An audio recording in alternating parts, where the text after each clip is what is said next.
بہت بہت شکریہ، اور آپ کے اتنا ٹائم نکالنے کا بہت بہت شکریہ. آپ اتنا وقت دیتے ہیں جزاکم ہمارے اللہ لیے خیر. کوئٹ کی اردو نشریات کو، اس کا بہت بہت شکریہ خاص طور پہ، جی کیونکہ آپ کی محبت اتنی زیادہ ہوتی ہے ہمارے ساتھ، جس کا شکریہ خیر نہ ادا کر پائیں گے ہم. اور ہم تھوڑا سا بات کا سلسلہ آج وہیں جی سے شروع کریں گے کہ نوجوان نسل کے لیے کیا لے کر آئے ہیں آج آپ.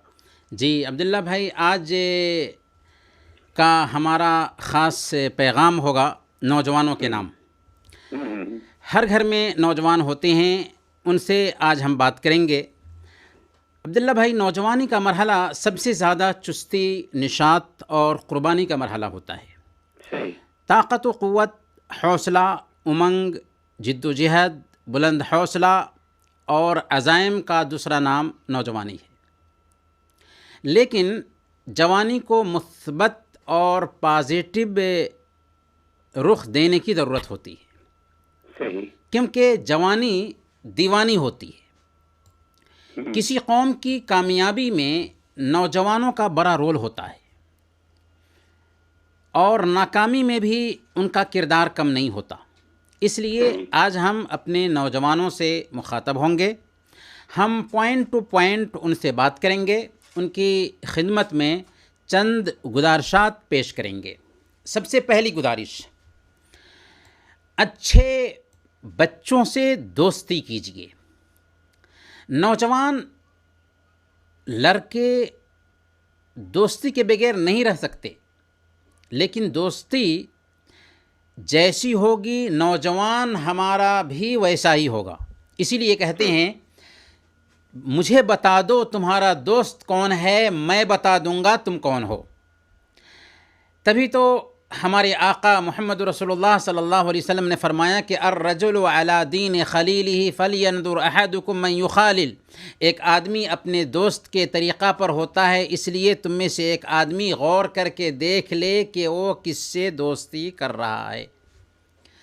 بری صحبت کا ہی نتیجہ ہے کہ آج نوجوانوں میں جنسی بے راہ روی آ رہی ہے، شراب نوشی کی لت اور آوارہ گردی پیدا ہو رہی ہے. اس لیے نوجوانوں کو اچھے، نیک اور محنتی دوست کا چوائس کرنا چاہیے، اور گارجین کو بھی چاہیے کہ وہ اپنے نوجوانوں کو بری صحبت سے بچائیں. یہ پہلی گزارش ہوئی. دوسری گزارش یہ کہ سوشل میڈیا کا استعمال خیر کے کام میں کریں. سوشل میڈیا دو دھاری تلوار ہے، یا تو آپ اسے کنٹرول میں رکھیے، ورنہ خود آپ اس کے کنٹرول میں چلے جائیں گے.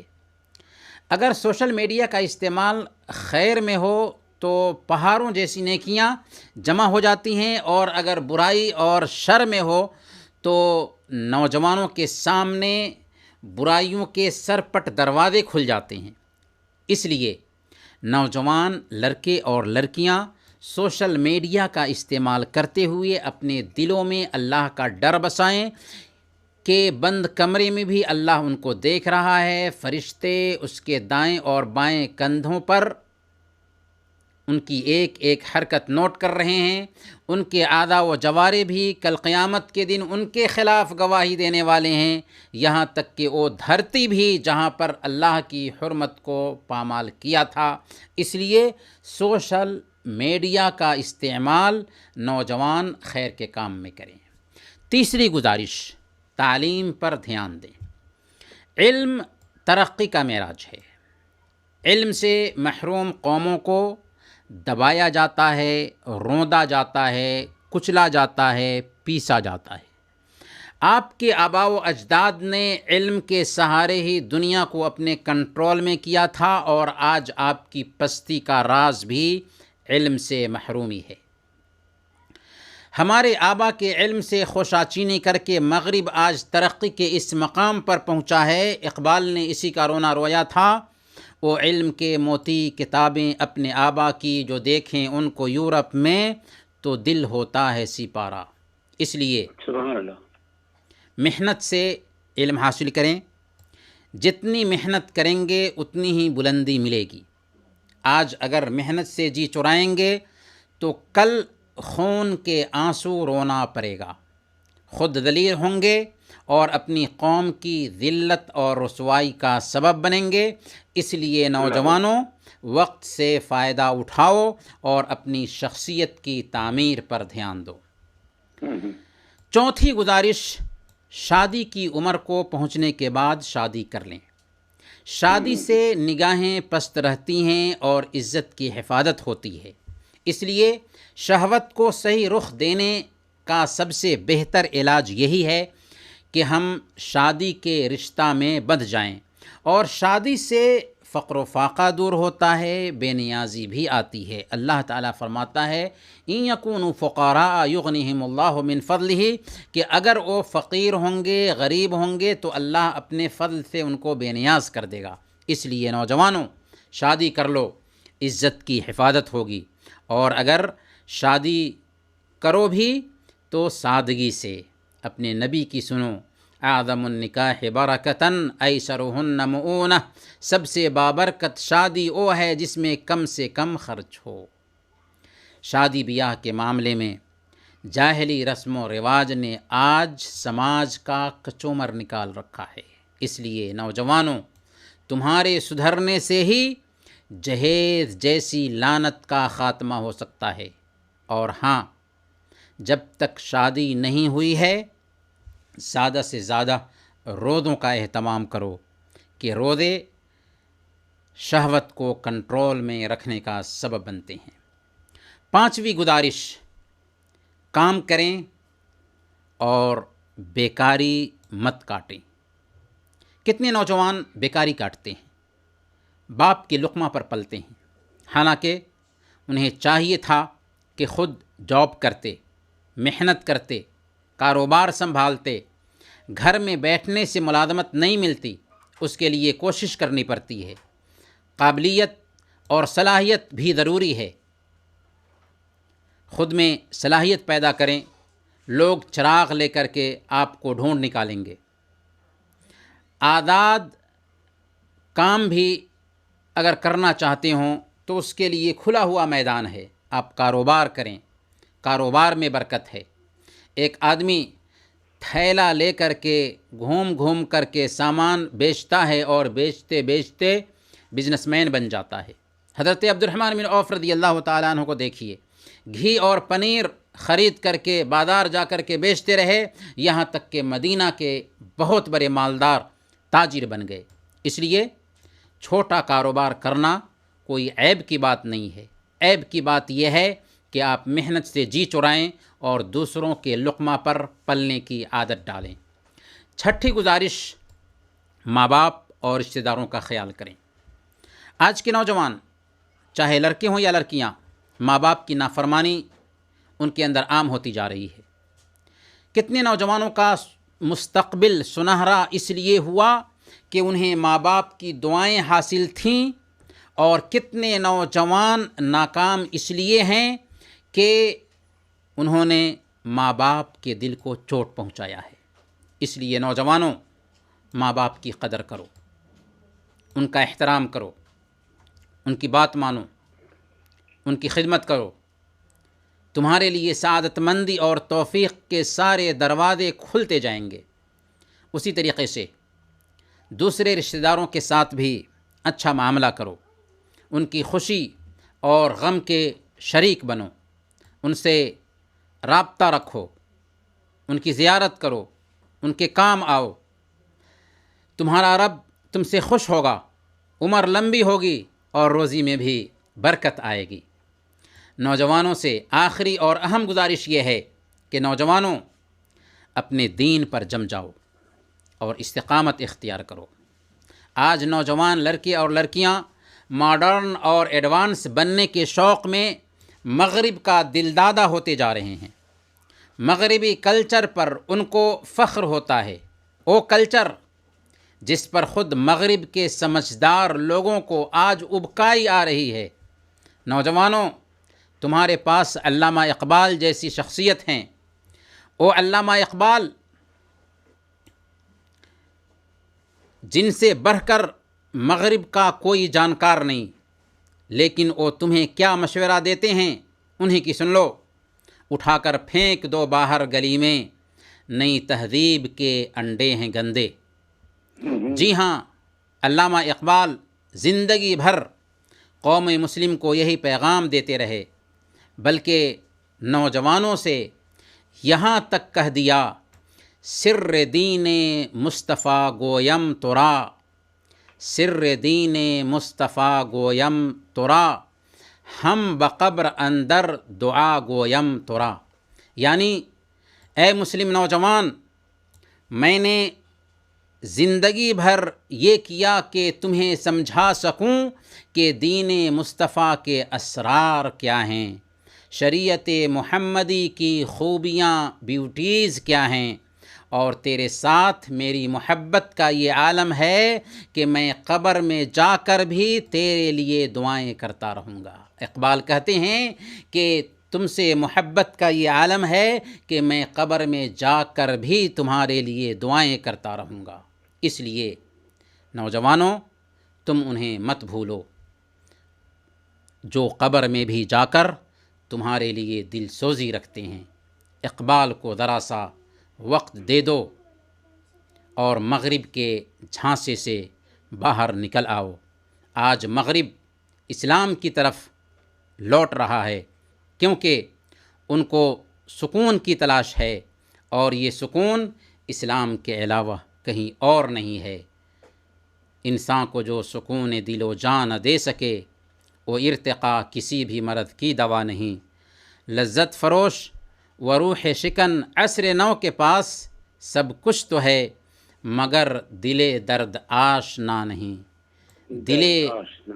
دل درد آشنا صرف اسلام کے پاس ہے۔ اس لیے نوجوانوں، نمازوں کی پابندی کرو، فرائض کا اہتمام کرو، قرآن کو گلے کا ہار بناؤ، ذکر الہی سے ہمیشہ اپنی زبان کو تر رکھو، گناہوں سے پرہیز کرو، جوانی کو دین کی خدمت میں لگاؤ اور قوم کو دینے والے بنو۔ نوجوانوں، یہ کچھ ہماری اہم باتیں تھیں جو ہم نے آپ کے گوش گزار کی ہیں۔ ہماری آپ سے گزارش ہوگی کہ ان گزارشات پر دھیان دیں، زندگی کی قیمت کو سمجھیں، اپنے دین کی عظمت کو سمجھیں، اپنے مقصد حیات پر دھیان دیں، سستی کاہلی چھوڑیں، اپنے مستقبل کے لیے پلان کریں، اونچا اونچا خواب دیکھیں۔ خواب وہ نہیں ہوتا جو ایک انسان نیند میں دیکھتا ہے، بلکہ خواب وہ ہوتا ہے جو ایک انسان کو سونے نہیں دیتا۔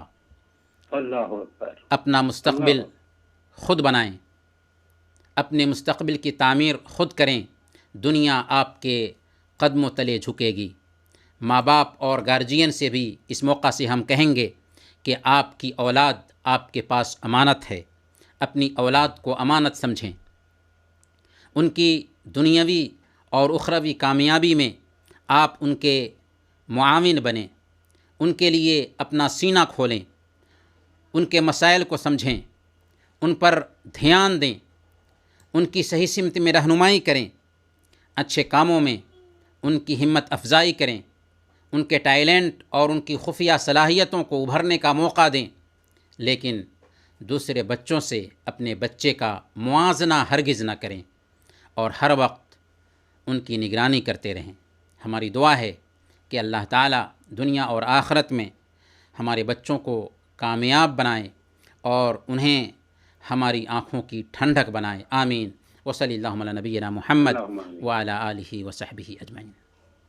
ماشاء اللہ مولانا صاحب، بہت اچھی اور بڑی وضاحت ہے۔ صحیح پیغام آپ نے پکڑا ہے، اللہ کرے کہ پیغام ان تک صحیح طور پر پہنچ جائے گا تو انشاءاللہ ان کی دین اور دنیا دونوں بن جائے گی انشاءاللہ۔ خاص طور پر جملہ بہت مزیدار جملہ تھا کہ خواب جو ہے جو دیکھتے ہیں لوگ، اس کو خواب وہ نہیں ہوتا، خواب وہ ہوتا جو آپ کو نیند سے جھنجھوڑ کے اٹھا دے، جو آپ کو سونے نہ دے۔ بہت اچھی بات، اور ایسے خواب دیکھنے چاہیے۔ سامعین کرام، یقیناً مولانا صاحب کی بات میں بہت وزن ہے، اس وزن کو آپ بھی وزندار کر سکتے ہیں۔ خاص طور پر نوجوانوں کے لیے جو پیغام کیا مولانا صاحب نے، چھوٹا سا وقفہ لیں گے، تو مولانا صاحب تھوڑا سا بات کو آگے بڑھائیے۔ ایک صاحب سے ذکر ہو رہا تھا، کہہ رہے تھے کہ اسلام میں لذت کیسے پیدا کی جائے۔ حج بھی کر لیا، عمرہ بھی کر لیا، نماز بھی پڑھتے ہیں، سب کچھ کرتے ہیں، مگر وہ لذت نہیں آ پا رہی ہے۔ جی تو جو اس کی اصل اصل جو ہے تو وہ کیسے پیدا ہوگی؟ جی ہاں، ہم یہ عرض کریں گے کہ آپ شریعت کو اگر فالو کریں گے، اطاعت کے کام کریں گے، 5 وقت کی نمازیں خشوع اور خضوع کے ساتھ ادا کریں گے، ترجمہ کے ساتھ قرآن کریم کی تلاوت کریں گے اور زیادہ سے زیادہ ذکر کا اہتمام کریں گے، اگر ایسا کیے تو انشاءاللہ ایمان کی لذت ملے گی۔ اور اس سے لذت کو اللہ کے نبی صلی اللہ علیہ وسلم نے مختصر الفاظ میں ایک حدیث میں بیان کر دیا ہے۔ اللہ کے نبی صلی اللہ علیہ وسلم بیان فرماتے ہیں، ثلاث من کن فیہ وجد بہن حلاوت الایمان، کہ جس کے اندر 3 چیزیں ہوں وہ ایمان کی لذت پالے گا۔ وہ 3 چیزیں کون کون سی ہیں؟ سب سے پہلے نمبر پر ان یکون اللہ ورسولہ احب الیہ مما سواہما، کہ اس کی نظر میں اللہ اور اس کے رسول دنیا کی ساری چیزوں سے زیادہ محبوب ہو۔ سب سے پہلے نمبر پر اللہ اور اس کے رسول دنیا کی ساری چیزوں سے زیادہ اس کی نظر میں محبوب بن جائیں۔ دوسرے نمبر پر وَأَن يُحِبَّ الْمَرْءَ لَا يُحِبُّهُ إِلَّا لِلَّهِ، اور کسی انسان سے محبت کرے تو صرف اللہ کے لیے محبت کرے، یعنی اس کی محبت صرف اللہ کے لیے ہو۔ کسی بھی انسان سے دوستی کرتا ہے تو اللہ کے لیے وہ دوستی بن جائے۔ اور تیسرے نمبر پر اللہ کے نبی صلی اللہ علیہ وسلم فرماتے ہیں کہ وَأَن يَكْرَهَ أَن يَعُودَ فِي الْكُفْرِ بَعْدَ إِذْ أَنْقَذَهُ اللَّهُ مِنْهُ كَمَا يَكْرَهُ أَن يُقْذَفَ فِي النَّارِ، کہ بعد اس کے کہ اللہ تعالیٰ نے اس کو کفر سے بچا لیا، کفر میں لوٹنے کو ایسے ہی سمجھے جیسے آگ میں ڈالے جانے کو وہ ناپسند کرتا ہے۔ گویا کہ 3 چیزیں ہوئیں ایمان کی لذت پانے کے لیے۔ پہلا یہ کہ آپ کو اللہ اور اس کے رسول سے دنیا کی تمام چیزوں سے زیادہ محبت ہو جائے۔ دوسرا یہ کہ آپ کسی انسان سے محبت کریں تو دنیاوی فائدہ کو دیکھ کر کے نہیں بلکہ اللہ کے لیے محبت کریں۔ اور تیسرا یہ کہ اللہ نے آپ کو اسلام کی نعمت سے مالا مال کیا ہے تو اب اسلام سے نکل کر کے کفر کی طرف جانے کو ایسے ہی ناپسند کریں جیسے آگ میں ڈالے جانے کو ناپسند کرتے ہیں۔ یہ 3 خوبیاں اگر آپ کے اندر پیدا ہو جاتی ہیں تو سمجھ لے کہ آپ نے ایمان کی حلاوت پالی، ایمان کی مٹھاس پالی۔ اور ایک حدیث میں اللہ کے نبی صلی اللہ علیہ وسلم اسی کو دوسرے انداز میں بیان کرتے ہیں کہ ذاق طعم الایمان من رضی باللہ ربا وبالاسلام دینا وبمحمد صلی اللہ علیہ وسلم رسولا، کہ اس نے ایمان کا مزہ پا لیا جو اللہ کو رب مان کر، اسلام کو دین مان کر اور محمد صلی اللہ علیہ وسلم کو رسول مان کر راضی ہو گیا۔ گویا کہ اگر ہم اللہ کو رب مان کر کے راضی ہو جاتے ہیں، اسلام کو دین مان کر کے راضی ہو جاتے ہیں اور محمد صلی اللہ علیہ وسلم کو اپنا رسول مان کر کے راضی ہو جاتے ہیں تو ہم نے ایمان کا مزہ پا لیا، ایمان کی حلاوت پالی، ایمان کی چاشنی پالی، کیونکہ دنیا کی نعمتوں میں سب سے عظیم نعمت اسلام کی نعمت ہے۔ سبحان اللہ، سبحان اللہ مولانا صاحب، بہت اچھی۔ اچھا مولانا، ایک میسج میرے پاس بار بار آ رہا ہے کہ وہ وتر کی نماز پڑھنے کا صحیح طریقہ کیا ہے؟ یعنی جی 2 رکعتیں اور 1 رکعت الگ الگ پڑھنا صحیح ہے یا تینوں ایک ساتھ پڑھنا صحیح ہے؟ یعنی اصل صحیح طریقہ کیا ہے اس کا؟ جی، وتر کی نماز 1 رکعت سے لے کر کے 13 رکعت تک پڑھی جا سکتی ہے۔ صحیح ہو گیا۔ اگر کوئی آدمی 1 رکعت پڑھتا ہے تو کوئی مسئلہ ہی نہیں ہے کہ 1 رکعت پڑھ کر کے وہ اخیر میں چاہے تو رکوع سے پہلے چاہے تو رکوع کے بعد دعائے قنوت پڑھ لے اور سجدے میں چلا جائے اور سلام پھیر دے۔ ٹھیک ہو گیا۔ اگر کوئی آدمی 3 رکعت پڑھتا ہے تو اس کا 2 طریقہ ہے۔ ایک طریقہ یہ ہے کہ وہ 2 رکعت پڑھنے کے بعد سلام پھیر دے اور پھر اضافی الگ سے 1 رکعت ادا کر لے۔ صحیح ہو گیا۔ اور دوسرا طریقہ یہ ہے کہ 2 رکعت پڑھنے کے بعد تشہد نہ کرے اور تشہد کیے بغیر کھڑا ہو جائے، تیسری رکعت ادا کرنے کے بعد تشہد وغیرہ کرنے کے بعد سلام پھیر دے۔ یہ 2 طریقے۔ تینوں رکعتیں مسلسل پڑھے یعنی ہاں کنٹینیو پڑھ لے. صحیح یہ دو طریقے حدیث سے ثابت ہیں. ٹھیک ہو گیا. اور اسی کے اندر ایک چیز یہ کہ وتر کی نماز کیا تہجد کے ساتھ پڑھنا افضل ہے؟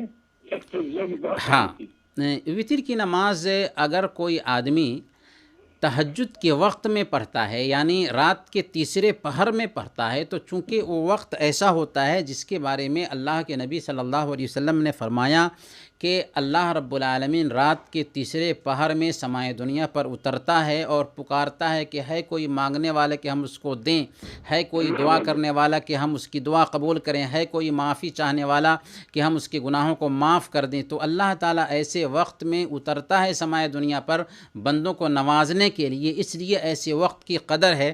ایسے وقت میں اگر کوئی بندہ جگ جاتا ہے اور وطر کی نماز پڑھتا ہے، کچھ نمازیں پڑھنے کے بعد میں وطر کی نماز پڑھتا ہے تو اس وقت کی بڑی قدر ہے. اس لیے سب سے بہتر وقت وطر کا وہی ہے کہ رات کے تیسرے پہر میں ایک بندہ جگ کر کے وطر کی نماز پڑھے. لیکن اگر کسی کی آنکھ نہیں کھلتی ہے تو عشاء کے بعد بھی وطر کی نماز پڑھ سکتا ہے. ماشاء اللہ، سبحان اللہ، سبحان اللہ. مولانا صاحب بہت اچھا اور مسترد سا جواب. یعنی کہ کہتے ہیں کہ مولانا صاحب ایک چھوٹا سا وقفہ لیں، وقفے کا وقت استقبال ہے، باتیں جن سے زندگی سمجھتی ہے. مولانا صفات علی محمد زبیر ہمارے ساتھ موجود ہیں. مولانا صاحب سے بھی بہت ساری باتیں اور کچھ سوالات جو ہمیشہ رہ جایا کرتے ہیں.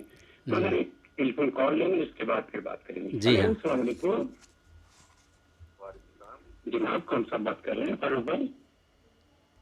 زاہد بول رہا ہوں. زاہد بھائی؟ جی زاہد بھائی جی بولیے. مولانا صاحب سے کیا پوچھیں گے؟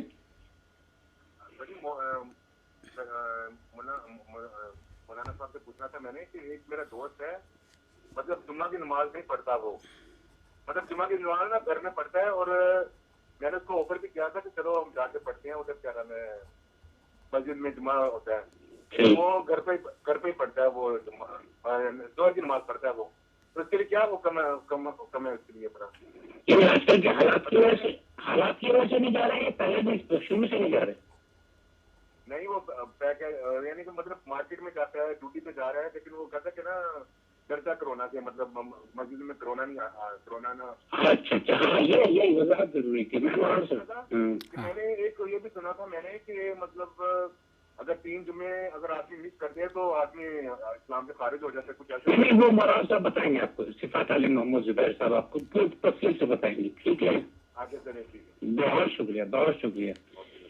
مولانا صاحب آپ کے سمجھ میں سوال آ گیا. سوال بہت آسان سا ہے کہ وہ یہ کہنا چاہ رہے ہیں کہ جمعے کی نماز پڑھنے کے لیے بھی کرونا کے خوف کی وجہ سے سمجھ لیجیے احتیاط کے طور پہ وہ نہیں جا رہے ہیں. جی جی. اور اس کی وجہ وہ باقاعدہ یہی بتا رہے ہیں، حالانکہ سب جگہ جا رہے ہیں مگر جمعے کی نماز پڑھنے مسجد نہیں جا رہے ہیں. جی جی. وجہ اس کی یہی ہے کہ وہ یہ کہنا چاہ رہے ہیں کہ ہم کرونا سے احتیاط کے طور پر. جی جی.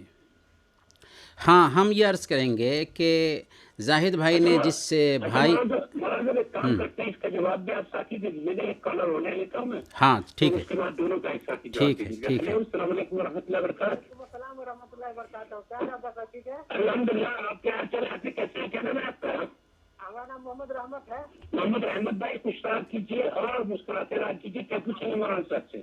مولانا صاحب یہ پوچھنا ہے کہ جیسے میں جمعہ کا نماز پڑھتے ہیں تو پہلے جو 4 رکعت سنت پڑھتے ہیں تو ہم تو نیت کرتے ہیں کہ میں نے نیت کی جمعہ کی 4 رکعت. اس کے بعد جو 4 رکعت نماز پڑھتے ہیں تو اس میں جوہر لگانا پڑتا ہے یا کہیں جمعہ ہی لگانا پڑتا ہے، یہ جاننا چاہ رہے ہیں. میں آگے بتا رہے تھے، مولانا صاحب آپ کو تفصیل سے بتائیں گے اس کے بارے میں. ٹھیک ہے، بہت بہت شکریہ. محمد احمد بھائی بہت شکریہ آپ کا کال کرنے کا. مولانا صاحب 2 سوال ہو گئے، 2 کالر کے، تو جواب سمجھ گئے ہوں گے. جی بالکل. زاہد بھائی کے سوال کا جواب ہم دیتے ہیں کہ ایک بھائی جو جمعہ کی نماز کے لیے مسجد نہیں جاتے ہیں اور گھر پر ہی ظہر کی نماز پڑھتے ہیں، تو غالباً میں سمجھتا ہوں کہ کرونا وائرس کی وجہ سے وہ ایسا کرتے ہوں گے. لیکن چونکہ ابھی جمعہ کی نماز کا اہتمام کیا جا رہا ہے مسجدوں میں، اس لیے بھائی کے لیے افضل اور بہتر یہی ہے کہ وہ جمعہ کی نماز مسجد میں جا کر کے احتیاطی تدابیر اختیار کرتے ہوئے ادا کریں. ہاں، اگر کوئی بھائی ان دنوں میں بھی اس طور پر کہ وہ یہ سمجھتا ہے کہ مسجد میں بھیڑ بھاڑ میں جائیں گے تو کرونا وائرس کا اثر ہو سکتا ہے، اور اس وجہ سے اس نے گھر میں ظہر کی نماز پڑھ لی تو اس کی وجہ سے وہ وعید اس کو لاحق نہیں ہوگی جو وعید ترک جمعہ کی بنیاد پر لاحق ہوتی ہے، کیونکہ اللہ کے نبی صلی اللہ علیہ وسلم کی ایک حدیث ضرور ہے جس میں اللہ کے نبی صلی اللہ علیہ وسلم فرماتے ہیں کہ من ترک ثلاث جمع تہاون بہا طبع اللہ علی قلبہ، کہ جو آدمی لگاتار جان بوجھ کر کے 3 جمعہ چھوڑ دیتا ہے تو اللہ تعالیٰ اس کے دل پر مہر ڈال دیتا ہے۔ تو یہ حدیث بالکل صحیح ہے، اور جمعہ ترک کرنے کی عادت نہیں ڈالنی چاہیے، بلکہ 5 وقت کی نمازیں بھی اگر ایک بندہ نہیں پڑھتا ہے تو ظاہر سی بات ہے کہ اللہ کے نبی صلی اللہ علیہ وسلم نے یہاں تک فرمایا کہ بین الرجل و بین الکفر والشرک ترک الصلاۃ، کہ ایک آدمی اور کفر و شرک کے بیچ فرق کرنے والی چیز نماز کا ترک کر دینا ہے۔ تو نہایت وہ خطرناک راستے پر جا رہا ہے جو نمازوں کی پابندی نہیں کرتا ہے، لیکن یہ بھائی غلط فہمی کے شکار ہیں، اس لیے ان کو سمجھا دیا جائے کہ نہیں، کرونا وائرس کا مطلب یہ نہیں ہے کہ ایک آدمی احتیاطی تدابیر اختیار کرتے ہوئے مسجد میں جمعہ کی نماز سے اپنے آپ کو محروم کر لے، کیونکہ جمعہ کی نماز کا اجر و ثواب ہے، اگر وہ نہیں جا رہے ہیں تو اس اجر و ثواب سے اپنے آپ کو محروم کر رہے ہیں، تو کوئی وعید ان کے اوپر نہیں آتی، البتہ ان کو یہ سمجھا دیا جائے کہ آپ بہت سارے اجر و ثواب سے اپنے آپ کو محروم کر رہے ہیں، آپ جا کر کے جمعہ کی نماز ادا کریں مسجد میں احتیاطی تدابیر اختیار کرتے ہوئے۔ اور وبائی مرض کی وجہ سے وہ نہیں جا رہے ہیں تو پھر ہاں وہی ہم نے کہا کہ ان کو غلط فہمی ہے، اس لیے اس غلط فہمی کو دور کر دیا جائے ان کے سامنے میں، اور ان کو بتایا جائے کہ آپ کے لیے بہتر ہے کہ آپ مسجد میں جا کر کے نماز ادا کریں۔ لیکن اگر کوئی آدمی اس بنیاد پر کہ اس کی عمر زیادہ ہے اور وہ سمجھتا ہے کہ مسجد میں جائے گا تو کچھ شکایت ہو سکتی ہے، اور اس نے گھر میں ہی ظہر کی نماز پڑھ لی، تو بہرحال وہ ثواب سے تو محروم رہا، پر اس کی نماز ہو جائے گی اور کوئی وعید اس کے اوپر ان حالات میں نہیں آئے گی۔ نہیں آئے گی۔ جی بہت شکریہ مولانا صاحب، ایک کالر ہے ہمارے ساتھ، ان سے بات کریں گے تاکہ پھر آپ دونوں کو جواب دے دیں گے۔ جی السلام علیکم۔ وعلیکم السلام جناب کیا نام ہے آپ کا؟ جی، میرا نام ابو عمر ہے۔ ابو عمر بھائی جی بولیے۔ سوال میرا یہ ہے، جو امام ابو حنیفہ کے قائل ہیں وہ وطر دوسرے طریقے سے پڑھتے ہیں، پہلے دو رکعت پڑھ کے بیٹھ گئے۔ میں نے آپ کو سوال کیا سوال ہو رہی ہے نا وطروں کا؟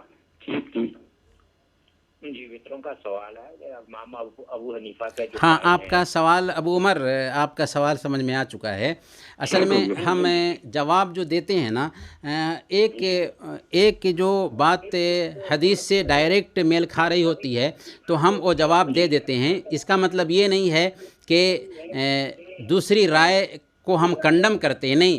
امام ابو حنیفہ رحمۃ اللہ علیہ کی رائے ہے کہ ایک ہی ساتھ میں 3 رکعت تشہد کے ساتھ میں ادا کر سکتے ہیں، تو یہ ایک رائے ہے، لیکن یہ بھی ایک رائے ہے اور اس رائے کا بھی ہمیں احترام کرنا چاہیے۔ دیکھیں ائمہ اربعہ جو ہیں نا، ان کی جو خدمات ہیں ان خدمات کو سراہنا چاہیے، اور سارے ائمہ نے دین کی خدمت کی، اور سارے ائمہ کی یہی کوشش رہی کہ ان کی بات قرآن اور حدیث کے مطابق ہو، اس لیے ائمہ کو کنڈم نہیں کیا جا سکتا، سارے ائمہ کا احترام کرنا چاہیے، لیکن ہم عام لوگوں کے سمجھنے کے لیے ایک موقف بیان کرتے ہیں تاکہ لوگوں کو آسانی کے ساتھ میں بات سمجھ میں آ سکے۔